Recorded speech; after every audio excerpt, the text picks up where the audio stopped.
Hey guys, welcome back to another video. 2021 is bringing us a lot of exciting movies, including a brand new reboot of the Batman films. Yes, Ben Affleck is still coming back to finish shooting the Justice League Snyder's Cut, and that will be coming out next year as well. But this is a completely different Batman in a completely different universe. Robert Pattinson from the Twilight series is going to be making his DC debut as the new Batman, or Patman you could say. He's making the big transformation from vampire to bat, and we're going to get to see it all happen. We've got a lot of big villains that are going to be in this movie, and we've also been given a taste of what the film is going to feel and look like. So that's what we're going to be covering in this video, as well as his connections to the Joker movie and the rest of the DC universe. This video is going to be everything Pattinson, so you'll want to make sure you watch until the end. And don't forget, I'll be posting videos every single week talking about all the biggest news and theories for all your favorite movies and TV shows. So if you're new to the channel, make sure you hit that red button to subscribe and turn on post notifications so you don't miss anything. We've got a great community here. We'd love to have you join. Come down and say hi in the comments. Now, let's go ahead and jump right into it because we've got a lot of exciting stuff to cover. Now, Matt Reeves will be the director for this film. He's the one that made the Planet of the Apes movies and Cloverfield a few years ago. He's got a very different vision for this Batman, and he, as well as his actors, have already made that very well known.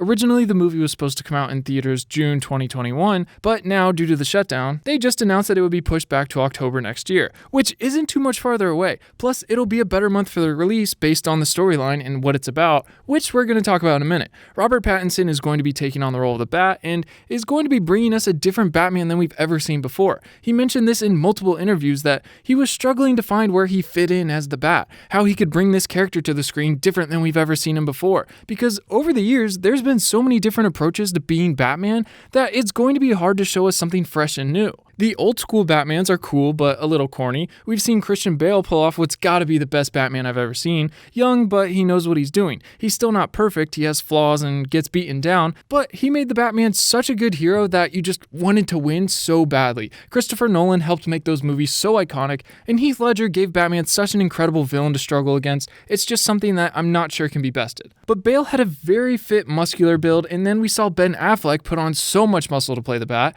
He was a bit more gritty and a darker version, willing to do whatever was necessary to get the job done. But I don't think his time in Justice League did his character justice, you could say. I enjoyed him way more in Batman vs. Superman, but I was a little sad that he never got his own movie before he left the role. But still, there's all these different versions of Batman, and Pattinson said that he's actually figured out his gap of where he's going to fit in. And I'm really excited to see his take on the character. We've gotten to see our first look at the Bat suit, which looks much different than I had expected, a little bit like it's just the first design of many, like he's new as the Bat and he's only made a few iterations himself. And we've also had some set photos leaked, and we got to see him and Catwoman riding motorcycles, which I gotta say, in daylight, the costume kind of took me back. I don't know if it's the cowl or how different it is, but it might take some getting used to for me. Maybe it's the big old bug eyes or teeny tiny ears, I'm not sure. It's just different. And real quick, did you know that I've only got 8% of my viewers actually subscribed? That's crazy. We're trying to get the channel to 200K by the end of August, and if only like 10% more subscribed, we would blow our goal out of the water. But first, shout out to the 8%. I really appreciate your guys' support. Without you guys, I wouldn't have the channel, so thank you. And if you're part of that 90%, what are you even doing? If you watch the videos and want to help support the channel for free, go down and hit that red button to subscribe. It would mean a lot. So, like I was saying, Pattinson says he'll be bringing a new Batman to us in this film. It's said to be much darker than we were used to and has a bit of a noir feel to it. They're calling it the next evolution of Batman. They're saying they're trying to create a mood or set a tone. They're trying to create the next evolution of Gotham. They want to make something that is completely their own but is also still Batman. This almost sounds like they're going to be creating something so different from what we're used to and what we expect that they have to warn us to soften the blow so we're not so shocked when it comes out. It's just reminding me of how they talked about the Joker movie before it came out. It was such a different Joker than we had ever seen, but they were able to pull it off really well and they made it work. Batman is just as much of an icon, and I think it sounds like they know they're going in a different direction and they're justifying it as their own vision and interpretation of the Bat while they still want the fans to like it. All of this is just making me a little cautious or curious even. I'm sure it'll all be fine. It's just a weird way to warn us as an introductory to this new Batman story. Good news is they'll be including a bunch of our favorite villains in this movie, including Riddler, Penguin, Catwoman, Falcone, and possibly a character that will become Two-Face at one point. And they've got an amazing cast lined up to play our baddies. John Turturro from the Transformer movies will be playing the mob boss Carmine Falcone. Paul Dano from Cowboys vs. Aliens and Looper will be playing the Riddler, but not the Edward Nygma we're used to. This Riddler's name is slightly different, Edward Nashton. And we've also got the amazing Zoe Kravitz coming down to play Catwoman. She's been in so many big films, Divergent, Mad Max, X-Men, Into the Spider-Verse. She actually played Catwoman in the Lego Batman movie. Catwoman! Meow meow, you're in! Meow meow. I think this just might be one of the best fits for the character. Don't get me wrong, I really like seeing Anne Hathaway be Catwoman in Dark Knight Rises. I think she killed that role and was a fresh new character in the series, but that being said, I can't wait to see this new Catwoman, and I think she's going to play out really well. Colin Farrell is coming in to play the Penguin, which is surprising at first, but he's such a great actor. I got really excited to see him in the film.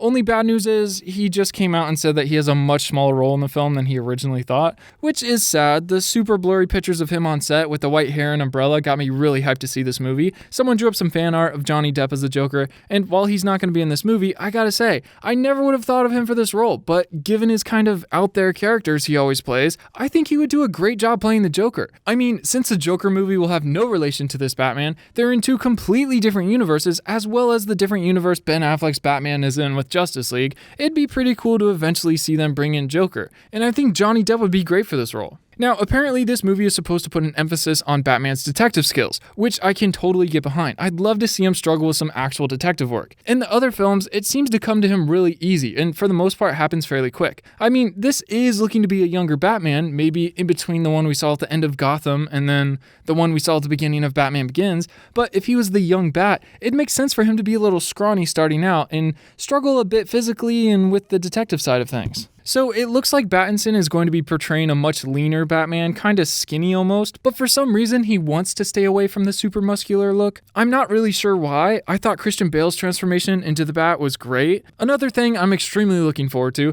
is apparently the emotional connection between Alfred and Bruce is supposed to play a huge role in this film. The parts in Batman that always hit me the hardest emotionally were always the ones between Bruce and Alfred, so I'm really happy this movie will focus on their relationship a bit more. And Alfred from the Christian Bale Batman was my favorite. He was the very best, and I think he'll always be my favorite Alfred, but I'm still excited to see what Andy Serkis brings to the role. He said he's not going to try to be the same Alfred as the last one because he was so iconic. He's going to try to bring a new interpretation of Alfred to the screen. This movie is just supposed to be a more realistic and grounded Batman, where he's still young and trying to figure things out and deal with the weight of everything happening in Gotham. Only Pattinson isn't bulking up like all the other actors that have played the Bat. Affleck put on an enormous amount of muscle for the role, and Christian Bale was in extremely good physical condition. Pattinson is almost going for this semi-scrawny Batman.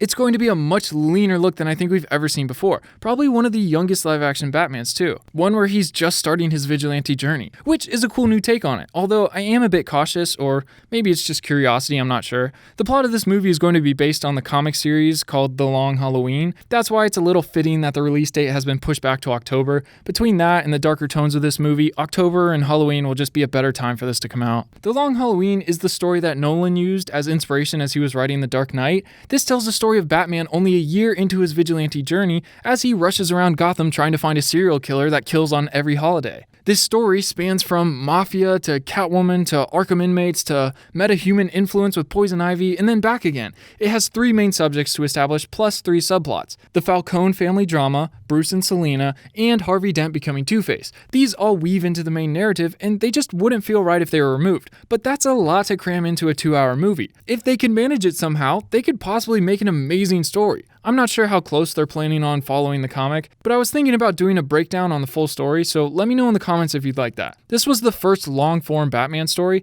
They were usually only 5 25-page comic books long, but The Long Halloween went on for 13 20-page comic books. I mean, this was the first time that the story had enough time and length to be able to breathe and explore a single setting and plot and all these characters. It was just so much more than anything that had come before it, and that was huge. Also, Catwoman was weirdly buff in this series, like she looked absolutely jacked, full washboard abs on Catwoman. Definitely a unique art style, but it sounds like with all these villains that are said to be in the movie, that Batman will be going to and from, doing a bunch of detective work to figure out the mystery. This could be a perfect movie. I mean, Bruce is new to the superhero game, can't wait to see that. We're gonna have plenty of villains eating up some screen time. We're getting a new Catwoman established. There's emphasis on Bruce and Alfred's relationship, as well as Detective Gordon and Batman's, and best of all, we're getting lots of Detective Batman. Overall, I've got good expectations so far, and up until now, my favorite Batman is 100% the Christian Bale Batman. Those movies are just so good, and a month ago, I randomly rewatched this trilogy because I hadn't seen it in so long, and I remembered while I was watching Dark Knight Rises that when it came out back in 2012, I was in like 9th or 10th grade and got my English teacher to let me do a book report on it, so I went and got the novel to bring into class and then had an excuse to watch the movie 3 times and write a 4-page long paper on it. I mean, I got an A on it too, but I always used to love turning my boring homework into something fun. I did that a lot, actually. I got away with a lot more than I should have probably, but that's a story for another time. I don't think this movie will trump Nolan's series, but I'm really excited more than anything just to have some more Batman movies. I'm curious to see this new version too, but I'm curious, what do you guys think of all this? Are you excited to see Pattinson become the Pattinson? Do you want a video on the last Halloween? Come down to the comments and let me know. Thank you so much for watching this video, and if you haven't already, please consider subscribing. It really helps out the channel. Shout out to the 8%. Thank you so much for your support. Go watch one of these other videos, and until next time, I will see you in the comments. Peace.